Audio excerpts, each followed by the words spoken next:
Okey, Assalamualaikum. Hari ni cikgu nak terangkan sedikit, cikgu nak undur semula lah. Okey, ada sedikit penerangan yang cikgu kena terangkan pada awak, iaitu faktor-faktor yang mempengaruhi rintangan dawai. Okey, faktor ni kalau kita tengok ni dia ada 3 lah. Sebenarnya dia berkaitan dengan satu rumus kerintangan. Nanti kita akan tunjuk lah. Okey, yang pertama kita tengok sini, faktor-faktor yang mempengaruhi rintangan ni, gambar ni adalah gambar perintang lah, perintang tetap. Ni setiap garisan tu dia ada nilai-nilai rintangan dia. Okey, faktor yang mempengaruhi rintangan dawai adalah panjang dawai.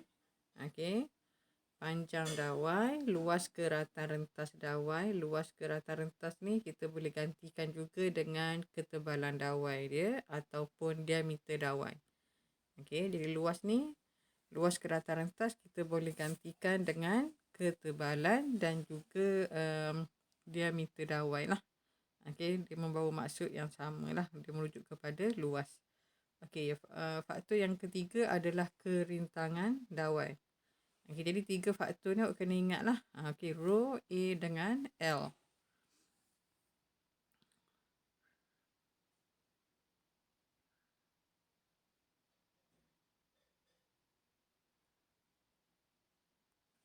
Okey, sekiranya kita buat eksperimen 3.2 tu. Okey, bila buku sekolah nanti kita akan buatlah eksperimen ni. Okey, graf menunjukkan graf garis lurus melalui asalan lah di antara R dengan I ni. Kita dapat garis lurus melalui asalan. Maka kita boleh buat kesimpulan bahawa panjang ni, rintangan ni berkadar langsung dengan panjang lah. Maksudnya semakin bertambah panjang dawai, maka rintangan dawai juga akan bertambah lah. Tapi dengan syarat dia suhu adalah tetap. Maksud suhu adalah tetap ni, bila kita buat eksperimen tu pastikan switch tu kita buka lah. Okay? Kita angkat supaya arus tidak mengalir terlalu lama lah. Jadi masa katakan kita rekod data tu, selepas kita rekod terus kita offkan kita punya switch supaya suhunya tak bertambah. Okay? Kalau suhunya bertambah, maka awak punya dapatan tak akan dapat sebagaimana teori ni lah. Okay? Sebab dia hanya berkadar langsung sekiranya suhu ni tetap. Okay? Kalau dawai tu terlalu panas, suhu dia meningkat, maka graf kita tak akan dapat garis lurus lah. Okay? Rintangan berkadar terus dengan panjang dawai. Okay? Itu hubungan dia. Okey, untuk graf yang seterusnya ni, kita kaji di antara rintangan dengan luas keratan rentas, iaitu A tu. Kita dapati graf dia adalah graf lengkung lah. Okey, sekiranya kita guna data yang sama, cuma paksi X tu kita ubah kepada 1/A. Okey, R melawan 1/A. Songsangan ataupun salingan bagi luas keratan rentas lah. Kita akan dapat graf garis lurus melalui asalan. Okey, apa kesimpulan dia? R ni berkadar terus dengan 1/A. Berkadar terus dengan 1/A. Kalau dengan A sahaja, dia berkadar songsang lah. Okey.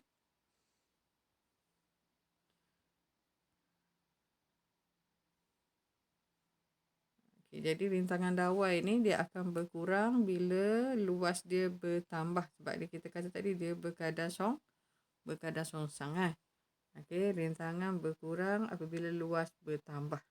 Kalau luas tu berkurang, maknanya kita guna dawai yang halus tu, okey, rintangan dia akan meningkat lah. Okey.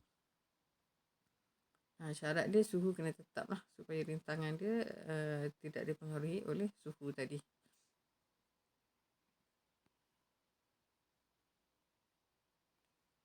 Okey, apa itu kerintangan? Kerintangan ni simbol dia rho lah. Okey, setiap bahan mempunyai kerintangan masing-masing. Okey, setiap bahan logam yang kita guna tu, konduktor yang kita guna tu, dia ada rintangan masing-masing lah. Okey, apa itu kerintangan dawai? Adalah suatu ukuran bagi keupayaan konduktor untuk menentang pengaliran arus elektrik. Okey, ukuran keupayaan konduktor untuk menentang pengaliran arus elektrik. Okey, unit bagi kerintangan adalah ohm meter. Okey, nilai rintangan kita belajar sebelum ni cuma kerintangan dawai ni dia per meter lah untuk setiap panjang dawai itulah. Meter. Okey, meter. Nilai kerintangan bergantung kepada sifat semula jadi bahan dan suhu bahan tersebut. Maknanya setiap bahan dia ada nilai kerintangan masing-masing. Maknanya kalau kerintangan tinggi, maka rintangan pun tinggilah. Okey. Jadi daripada ketiga-tiga tadi, L, panjang, luas dan juga kerintangan ni, kita boleh gabungkanlah dalam satu rumus. Maka kita akan dapat R sama dengan rho L per A ni. Okay, R sama dengan rho L per A. Rho tu adalah pemalar yang dikenali sebagai kerintangan dawai. Okay. Okay, simbol rho tu. Ni rho ni macam rupi ni tapi dia macam italik tu kan. Okay, rho tu adalah kerintangan dawai. Jadi R sama dengan rho L per A.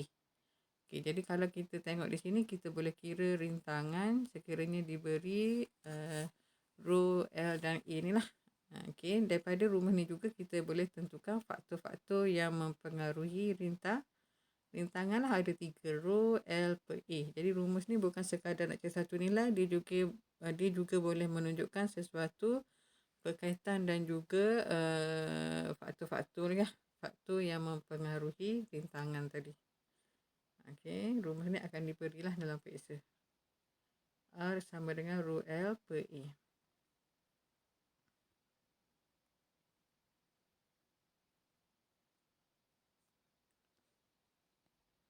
Okey, aplikasi kerintangan dawai dalam sebuah periuk nasi elektrik ni.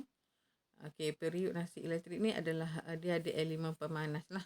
Okey, bagaimana nasi tu kita masak tu sebab dia panas. Jadi bahan konduktor yang berbeza, cikgu kata tadi dia mempunyai nilai rintangan yang berbeza. Okey, begitu juga bahan bukan konduktor lah. Okey. Semikonduktor dan superkonduktor juga mempunyai nilai kerintangan yang berbeza. Okey, kita tengok sini dalam periuk ni kalau kita buka, kita akan nampaklah ni elemen pemanas. Okey, piring pemanas ni bertindak sebagai elemen pemanas lah. Okey. Bahan konduktor yang mempunyai kerintangan dan takat lebur yang tinggi serta tahan lama. Okey, sifat dia bagi elemen pemanas ni, okey, kerintangan dia tinggi. Okey, sebab semakin tinggi kerintangan, kita kata tadi semakin tinggi rintangan lah. Okey, rintangan yang tinggi ni dia menghasilkan haba yang tinggi. Okey, dia akan panas. Okey. Rintangan tinggi, haba tinggi. Okey, yang kedua, takat lebur dia tinggi. Sebab bila dia panas, kalau kita guna takat lebur yang rendah, logam ni akan melebur lah. Okey, kita tak maulah. Jadi kita nak takat lebur yang tinggi serta tahan lama lah. Okey. Okey, ni aplikasi yang kedua adalah wayar penyambung. Kalau kita perhatikan di sini, wayar penyambung ni terdiri pada dawai logam yang halus lah. Okey. Kita guna dawai kuprum yang mempunyai kerintangan rendah. Okey, kerintangan rendah. Okey, sebab apa kita nak kerintangan rendah? Supaya dawai tadi tidak cepat panas lah. Okey, jadi arus dapat mengalir melaluinya. Okey, jadi kita guna kuprum.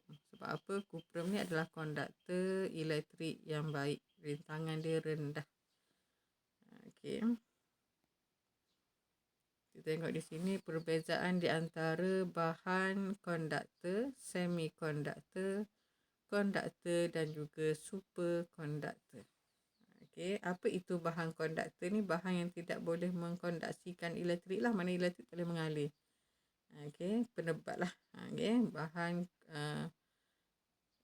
bukan konduktor ni bahan yang tidak mengkonduksikan elektrik. Okey, dan penebat yang baik lah. Okey, semikonduktor, semi ni separuh. Maknanya dia sifat dia di antara konduktor dengan bukan konduktor lah. Sifat dia pertengahan ya. Okey, bahan yang boleh mengkondaksikan elektrik lebih baik daripada penebat sebab penebat tadi tidak boleh mengalirkan elektrik. Ni dia boleh mengalirkan elektrik lebih baik berbanding bukan konduktor lah. Okey, berbanding penebat tadi tetapi tidak sebaik konduktor. Maknanya sifat dia di antara konduktor dengan penebat. Okey. Konduktor adalah bahan yang boleh mengkondaksikan elektrik. Okey, superkonduktor. Okey. Superkonduktor. Maknanya konduktor yang hebat ni. Apa itu superkonduktor? Bahan yang boleh mengkondaksikan elektrik tanpa mengalami sebarang rintangan. Maksudnya arus tu yang lalu melalui superkonduktor ni sangat tinggi lah sebab dia tidak mengalami apa-apa rintangan. Okey. Kita tengok bukan konduktor ni oleh kerana dia adalah penebat, maka nilai kerintangan dia paling tinggi lah. Okey, nilai kerintangan bagi bukan konduktor ni paling tinggi. Untuk semikonduktor, rintangan dia di antara bukan konduktor dengan konduktor pertengahan. Okey. Kalau konduktor ni rintangan yang rendah, tapi kalau superkonduktor ni rintangan dia kosong. Okey, kerintangan dia 0 ohm per meter. Okey, kerintangan dia 0 ohm meter pada suhu tertentulah, nama dia suhu genting.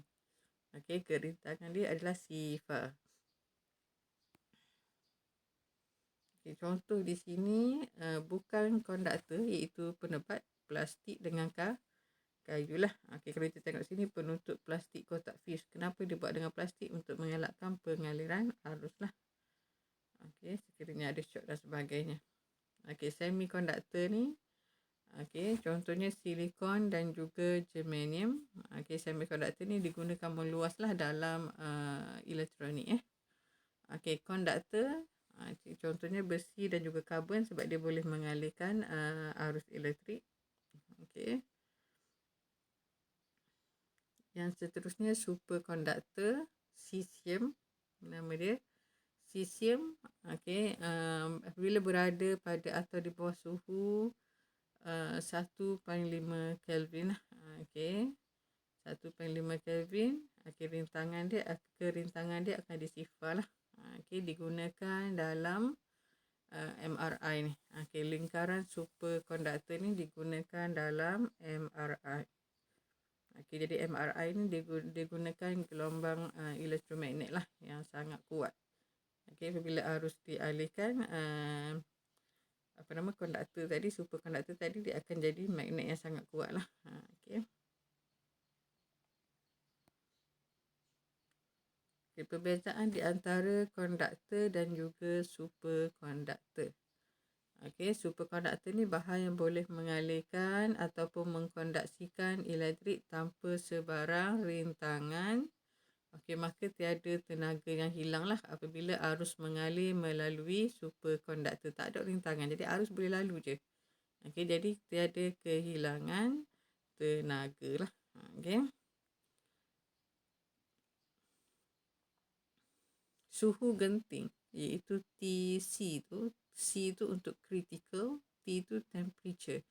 Okey, jadi suhu genting ialah suhu apabila kerintangan suatu superkonduktor tadi menjadi sifar lah.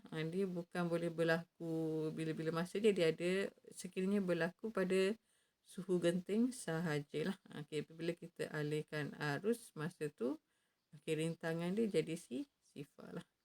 Okey, kerintangan dia adalah sifar pada suhu genting. Okey, ni penggunaan rumus yang tadilah R sama dengan rho L per A. Okey, kalau diberi soalan pengiraan macam biasa dia kata apa? Keluarkan maklumat dululah. Contoh sini dia bagi kerintangan. Okey, dawai konstantan dengan panjang 50 cm dan diameternya 0.6. Okey. Ialah 49 darab 10 negatif 8 ohm meter. Jadi yang ohm meter ni adalah kerintangan, simbol dia rho. Okey, panjang dia L. Okey, diameter ni D lah. Okey, diameter ni D ni mewakili luas. Jadi awak kena rumus matematik lah sedikit. Okey. Awak kena tukarkan diameter tadi kepada luas. Okey, dawai ni kan bulatan tu. Jadi awak kena tukarkanlah kepada luas bulatan dengan menggunakan nilai diameter tadi. Okey. Ini maklumat yang kita keluarkan tadi.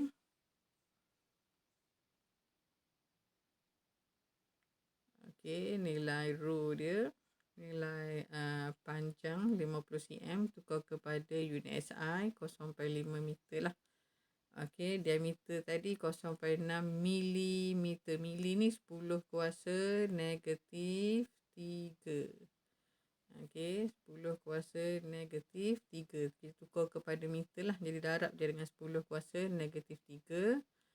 Okey, kita dapatkan jejari dia, diameter ni daripada garisan daripada pusat bulatan tu tak. Okey, sepanjang tu lah. Jadi nak cari jejari ni, kita bahagikan 2 lah. Diameter tu kita akan dapat 3 darab 10 kuasa negatif 4 meter. Okey, lepas tu kita akan masukkan dalam rumus ni. R sama dengan rho L per A. Okey. Jadi apa guna J ni? Okey, nanti kita lihat cara nak kira luas bulatan lah. Pi J kuasa 2. Okey, belajar matematik, luas bulatan tu pi J kuasa 2. Jadi kita masukkanlah luas tu pi J kuasa 2. J dah ada, kita masukkan sahajalah. Kita akan dapat nilai R dia 0.867 ohm. Okey, 0.867 ohm. Okey. Contoh yang kedua, dia bagi Azwan ialah seorang kontraktor di Taman Kota Puteri. Okey. Panjang wayar kuprum tu 500 meter. Okey, jejari J dia 0.5. Dia bagi R. Okey, dia bagi rintangan. Tadi dia bagi kerintangan. Okey, ni dia bagi nilai rintangan. Dia suruh cari berapakah nilai kerintangan. Dia suruh cari nilai rho. Okey, dia suruh cari nilai rho. Okey, ni kita ada R, kita ada J, kita ada L. Okey, jadi kita masukkan rumus yang sama tadi lah. R sama dengan rho L per A. Okey, jadi kita dah ada nilai rintangan, kita ada panjang, kita ada jejari, di mana daripada jejari tu kita boleh kira luas dia lah. Sebab A sama dengan pi J kuasa 2. Jadi cara yang sama, rumus yang sama, masukkan je lah. Cari kuantiti yang kita tidak tahu. Okey, masukkan saja dalam rumus. Jadi sebelum nak guna rumus tu, pastikan kita keluar dululah maklumat-maklumat yang diberi. Okey, digit ini cikgu dah terangkan sebelum ni. Cuma cikgu nak terangkan mana-mana tambahan lah. Sebab ni silibus baru, ada yang cikgu terlepas pandang ni. Cikgu terangkan balik lah. Okey. Hari ni kita nak masuk tajuk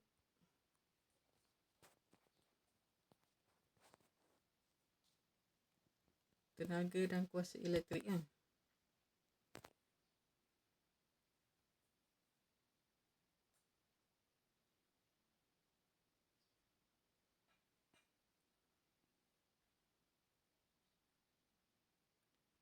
Okey, yang ni ada sedikit tambahan. Okey, jenis-jenis kenderaan yang menggunakan kuasa elektrik lah. Kita ada 2 jenis, iaitu kereta elektrik EV. Okey, electric vehicles dengan kereta hybrid lah. Okey, apa beza kereta elektrik dengan kereta hybrid? Kalau kereta elektrik ni 100% tenaga dia dijana daripada kuasa elektrik lah, daripada motor daripada motor elektrik dan juga bateri yang dicas. Okey, maknanya sepenuhnya menggunakan elektrik.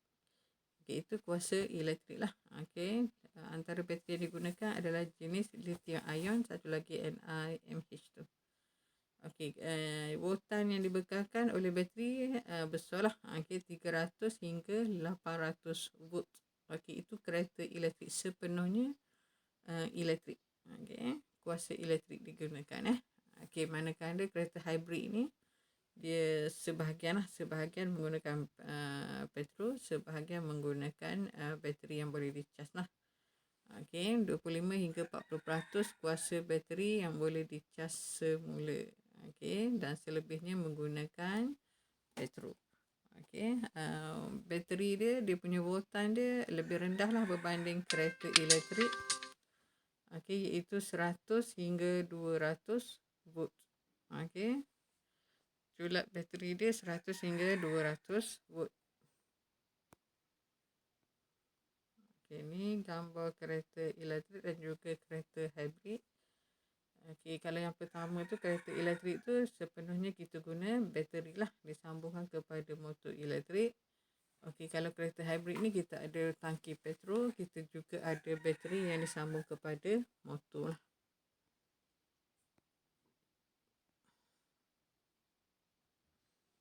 Okey, jenis kenderaan yang menggunakan kuasa elektrik.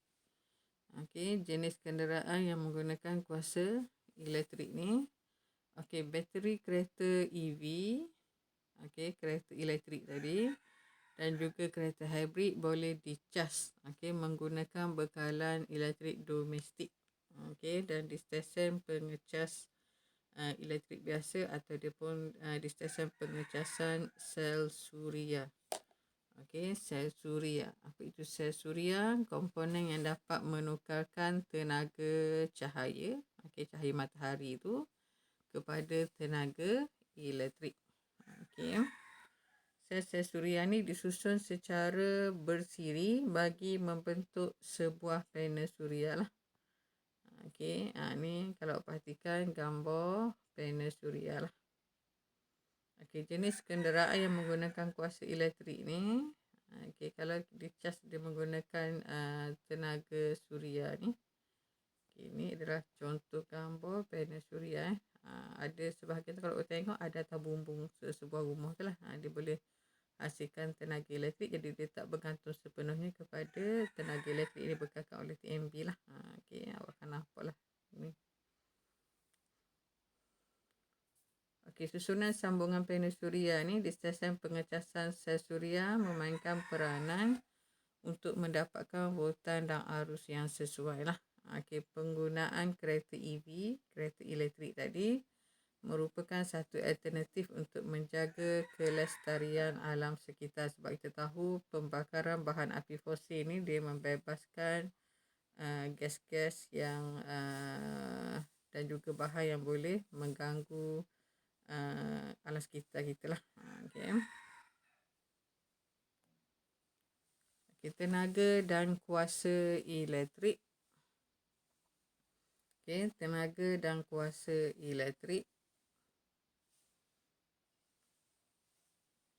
Okay, yang pertama kita akan tengok hubungan di antara tenaga elektrik, tenaga energi, dia guna simbol E besar. Okay, voltan V ataupun beza keupayaan, beza keupayaan V dan juga arus I. Okay, dengan masa iaitu T kecil ni sebenarnya. Okay.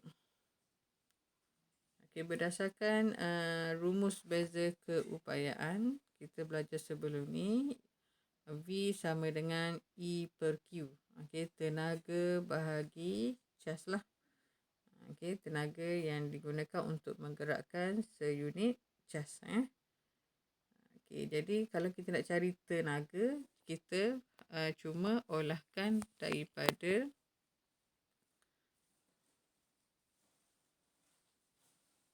rumus tadi lah.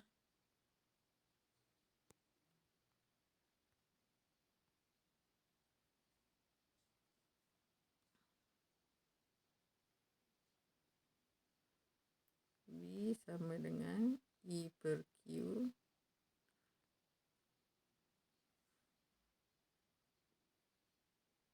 Jadi kita nak dapatkan E, Q ni kat bawah ni kita naikkan ke atas, dia akan jadi darab. Okey, maka kita akan dapat E sama dengan V darab Q lah. Okey, lepas tu kita belajar sebelum ni, cas juga adalah Q sama dengan IT. Jadi kita boleh gabungkan rumus ni ke dalam rumus yang tenaga tadi lah. Okay, kita gantikan sahaja IT dalam Q ni. E sama dengan VQ. Q ni kita ganti dengan IT. Maka kita akan dapat rumus ni lah. Rumus ni sangat penting dan perlu hafal. Okey, sebab tidak diberilah rumus ni. Okey, cara nak ingat dia senang. Awak terbalikkan rumus ni. Okey, VIT sama dengan E. Okey, apa yang awak nampak di situ? Vitamin E. Okey, rumus yang paling mudah awak nak hafal sebenarnya vitamin E. VIT sama dengan E. Boleh ingat? Okey, vitamin E. Okey, unit SI bagi tenaga adalah Joule lah. J huruf besar. Okey, jadi VIT ni kita akan guna dalam rumus yang berikutnya. Nanti kita tengok satu persatu. Okey. Hubungan di antara kuasa, voltan dan juga arus. Ini gambar apa ni? Periuk nasi elektrik yang menggunakan 700 joule tenaga elektrik dalam masa 1 saat. Okey, apabila dibekalkan voltan 240 volt. Okey.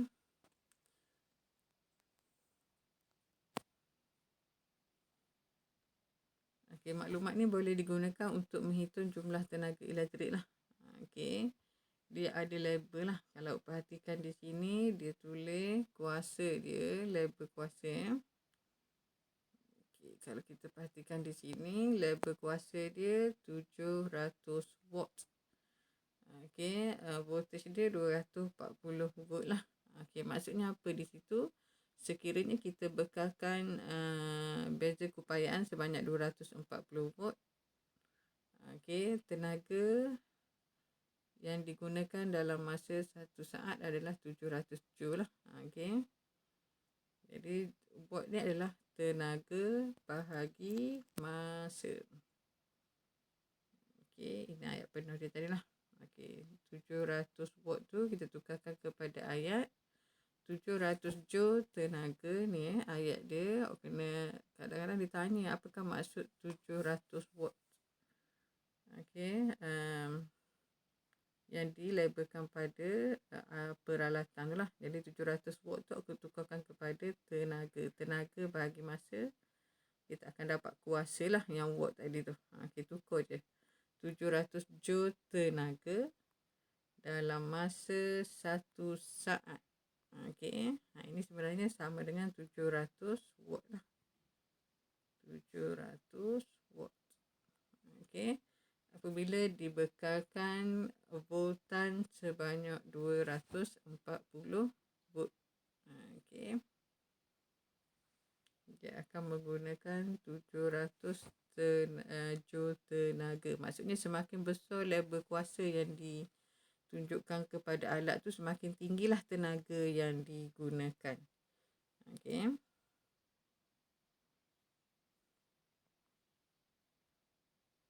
Okey, kuasa elektrik tenaga bahagi masa. Okey, tenaga bahagi masa. Daripada rumus tadi yang kita bagi tahu vitamin E tu, okey, kita boleh terbitkan rumus lain lah. Jadi sini sebenarnya kita dah ada satu rumus. Okey, kuasa P, tenaga E, masa adalah T. Maka kita dapat dah satu rumus. P sama dengan E per T. Okey, kita dapat satu.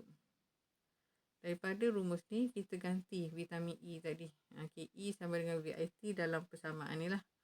Maka P sama dengan VIT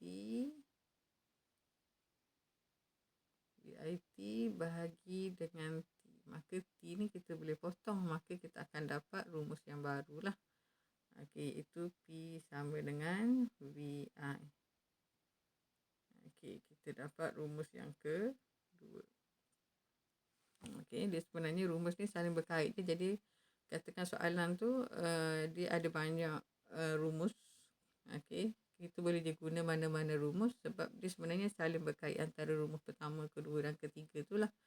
Jadi cuma kita perhatikan apakah maklumat-maklumat yang diberi, cari mana rumus yang paling sesuai lah.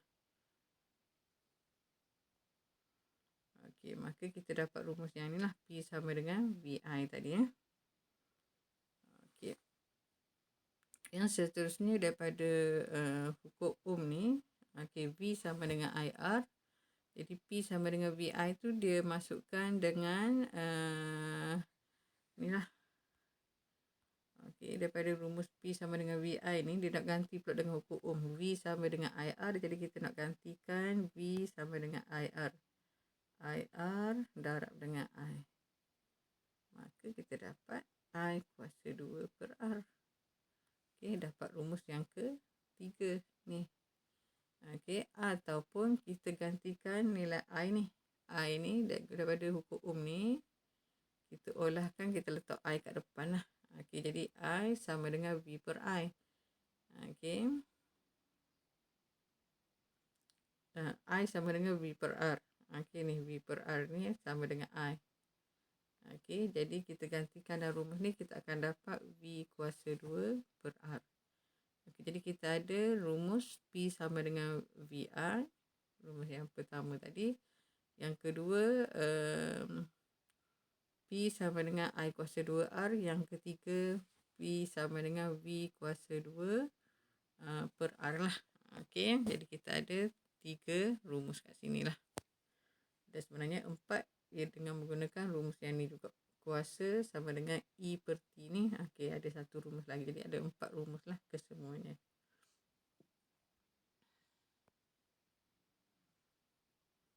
Okey, unit bagi kuasa adalah watt.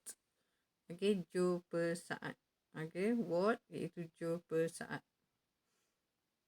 Okey, ini adalah contoh pengiraan. Okey.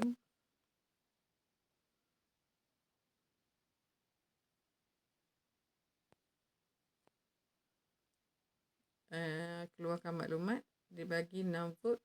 Dia bagi V, dia bagi I. Dia suruh cari tenaga. Okey, dalam masa 1 minit. Minit tu T lah, masa lah. Tapi kena tukar kepada saat. Jadi rumus dia adalah vitamin E. Jadi bila kita keluarkan maklumat tu, kita tahulah rumus mana kita nak guna. Okey, vitamin E. E sama dengan VIT tu lah. Okey, itu maksud cikgu. Masukkan sahaja, akan dapatlah tenaga dia 252 joule. Okey.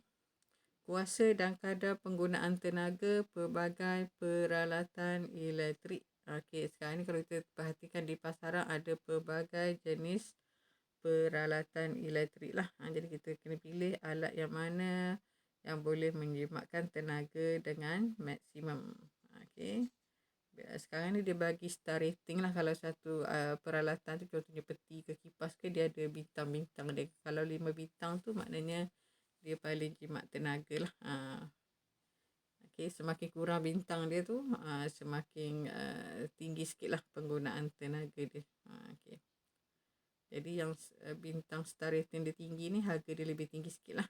Tapi dia menjimatkan tenaga, jadi dalam jangka masa yang panjang tu dia lebih jimat sebenarnya. Okey, yang ni dia bagi contoh CFL, iaitu Compact Fluorescent Lamp. Okey. CFL kuasa dia 40 watt dengan lampu LED ni. Okey. Berkuasa 12 watt tapi menghasilkan kecerahan yang sama. Jadi lampu mana yang lebih efisien, yang mana lebih cekap, yang mana lebih inilah, yang mana lebih menjimatkan, semestinya LED lah. Penggunaan tenaga dia sedikit, 12 joule dalam masa 1 saat. Okey, yang ni 40 joule dalam masa 1 saat. Okey, tapi kecerahan dia sama. Jadi berbalalah kita beli LED sebab dia lebih menjimatkan tenaga. Okey, penggunaan tenaga bagi LED adalah lebih rendah berbanding CFL. Maka kita kata dia punya kecekapan dia lebih tinggi. Okey, dan lebih jimat tenaga berbanding compact fluorescent lamp. Okey, ini gambar CFL tu. Okey.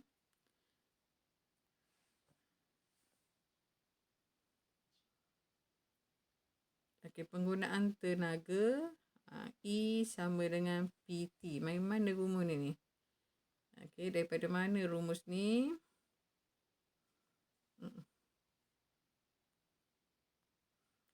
Okey, tadi kita kata kuasa sama dengan tenaga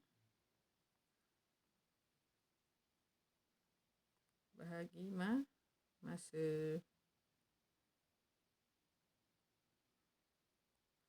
Okey, kuasa sama dengan tenaga bahagi masa. P-E-T. Okey, jadi kalau nak kira tenaga, kita nak kira tenaga ni, yang ni darab je lah. Ni naik ke atas, dia akan jadi darab. Sebab tu kita dapat E sama dengan P darab T. Okey, E sama dengan P darab T. Okey. Okey, jadi rumus ni nak kira jumlah tenaga yang digunakan, kuasa dia. Okey, kita tukarkan nilai watt tadi kepada kilowatt. Kita bagi dengan 1000 lah. Okey, masa dia kita darab dengan jam. Sebab ni unit. Satu unit adalah 1 kilowatt jam. Okey, untuk TMB dia kira kalau penggunaan tenaga dia tak guna unit joule biasa tu lah. Okey, dia guna unit. Sebab nilai dia bila dia macam ni lah dia punya apa ni, kita nak kecilkan nilai dia. Okey, jadi dia guna 1 unit tu bersamaan dengan 1 kilowatt jam. Okey, 1 kilowatt jam. Okey, jadi ni sebenarnya power. Watt tu power, ni adalah T, time. Okey, cuma dia tukar power tu dalam kilowatt. Daripada watt tu awak kena tukar kepada kilowatt. Awak bahagi 1000, awak akan dapat 0.04 lah. Okey, masa tu kita tak guna saat lah. Sebab kalau kita guna saat, nilai unit dia terlalu banyak lah. Nilai dia terlalu besar. Jadi kita guna dalam unit jam lah. Jadi 1 unit TMB tu bersamaan 1 kilowatt jam. Okey, jadi yang ni kalau 40 watt tadi, digunakan dalam masa 12 jam, maka kita akan dapatlah diguna tenaga elektrik 0.48 unit. Okey, kalau guna LED ni, oleh kerana kuasa dia kecil, 0.012 kilowatt. Okey, darab masa yang sama, dia hanya menggunakan 0.144 unit. Jadi kalau kita perhatikan situ, penggunaan tenaga pada LED adalah lebih kecil lah. Okey, jadi kos dia seunit tu nilai yang TMB jual pada kita lah adalah 0.218. Maknanya 20 lebih kurang 22 sen lah. Okey, awak darab je lah 0.218 ni darab dengan unit yang awak kira ni. Okey, katakan awak guna selama sebulan, jadi awak darab dengan 30. Okey, 30 darab 0.48 unit yang awak kira tadi, darab dengan harga dia. Maka sebulan tu untuk satu lampu ni adalah RM3 lah. 3.139. Sedangkan kalau guna LED, okey, penggunaan dia tak sampai RM1. Okey, untuk satu lampu 0.942 sahaja. Okey, jadi lampu LED ni lebih menjimatkan kos lah.